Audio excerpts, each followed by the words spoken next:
Hey everyone, welcome back to Gardenstategrowing. Today is going to be a nice relaxed little sit on the deck, let's have a talk, kind of those days. It's been a roller coaster, an emotional day. When I started to think back why I started a garden in the first place, I think it was sitting here feeling something like this, not knowing what the hell is going on. COVID-19 finally starts to settle down a little bit, and then the police come out and do this horrible thing, and then now we're dealing with just I'm not going to get into it.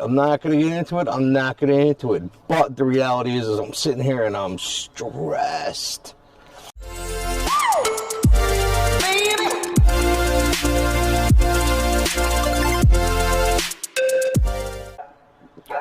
Alright, so I was doing what I used to do years ago.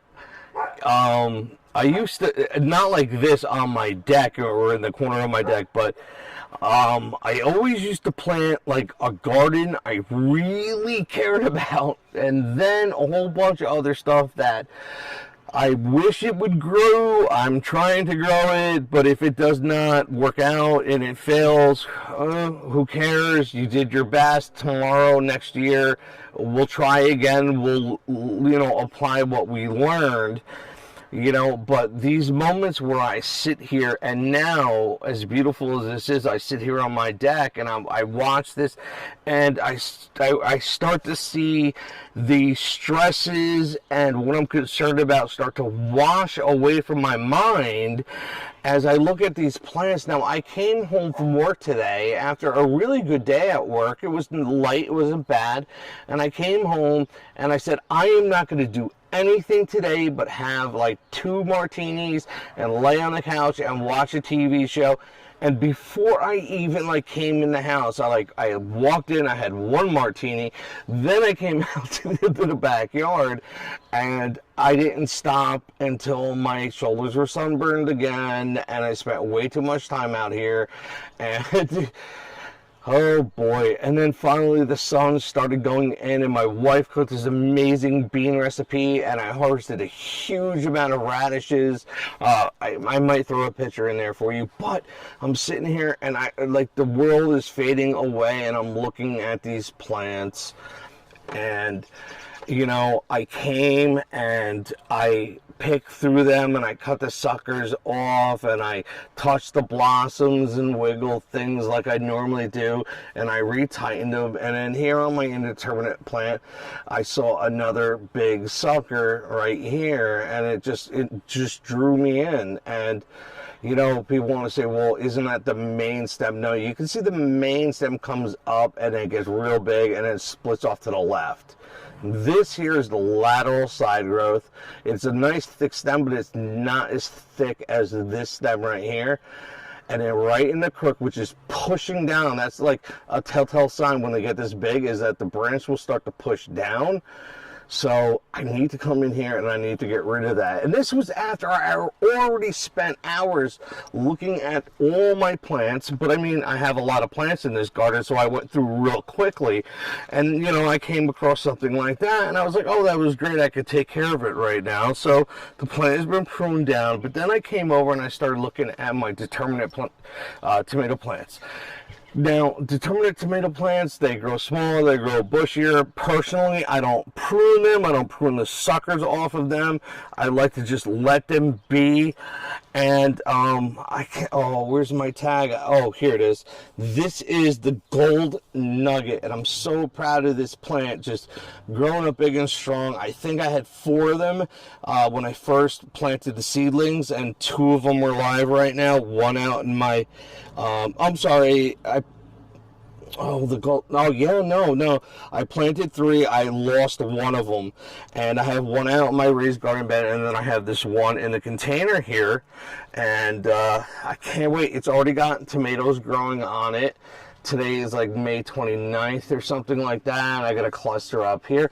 And like I said, I'm not going to prune off any suckers because, like, it's really weird. Like, look at this one here, right? I have the main stem coming up, And then where does the main stem go from here? Does it go here? I think it does. This one looks like a really thick stem. And then is this lateral side growth? And then this is a sucker, but this is the sucker that actually has the tomatoes on it. So I'm not, if you took that sucker, you just took all those tomatoes.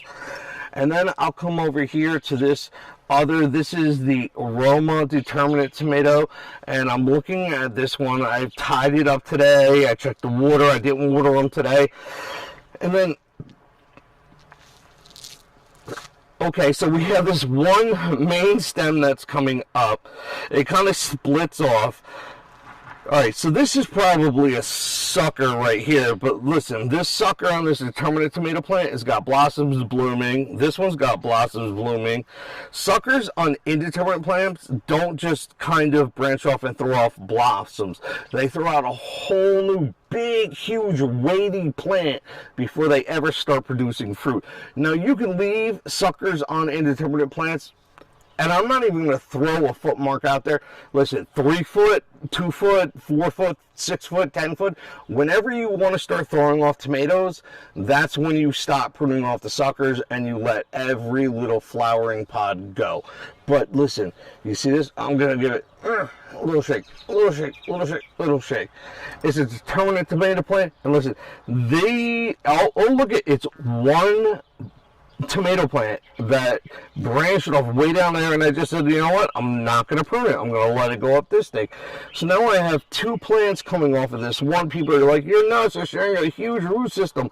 I think I gave it a big enough pot for these one Siamese twin type tomatoes to incorporate themselves into this gigantic 5-gallon pot, and I think they're going to do just fine. And I see tomatoes budding already. And then we come here in the back. I have another indeterminate tomato. This is the Gobstopper. I'm so happy to see this one growing.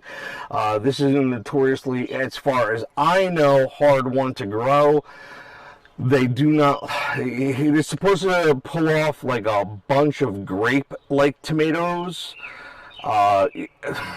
In size and in bunch, but we'll see soon. It's a nice, I'm on my knees. I would imagine I'm probably a good 3 feet tall on my knees. Not that tall, and it's looking really good. And then this one is it's another Gobstopper here. Again, looking really beautiful. All right, so anyway.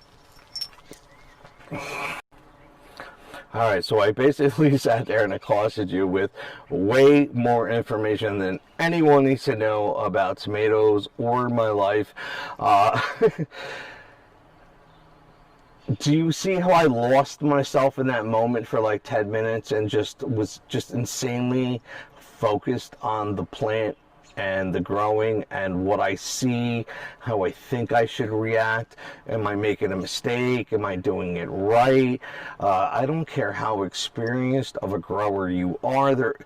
Every year, if you are really invested in your plant, you're going to sit there and say to yourself, I need to take a look at this plant. I have to try to examine its health. I have to see what I see. Is it a nutrients deficiency, a water deficiency, an excess of water? Is it too much sunlight? Does it need to be protected a little bit more? Does it need a little bit more sun? How do you tell these things? Oh my God, I'm looking at the leaves are turning yellow.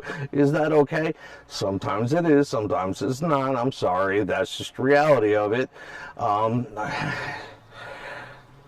People, I plant things in my yard, and like I will plant 4 of the same exact plant right next to each other, and like they all look beautiful and healthy when I put them in the ground, and then one of them just goes, nope, I'm dead, and it dies. And you go, what happened in that 2 square inches of soil that made 3 of the 4 plants just shoot up towards the sky, and the one goes, nope, I'm dying? It's called nature. Sometimes that shit kind of happens. It's just the reality of it. Should I cut this down? Should I not even post it? Should I just like kind of throw something up there? I know this is ridiculously long. Should I cut it and butcher it. How's the audio quality? Is it a little bit better? I don't know. I'm busy getting attacked by people on Facebook right now. That's amazing.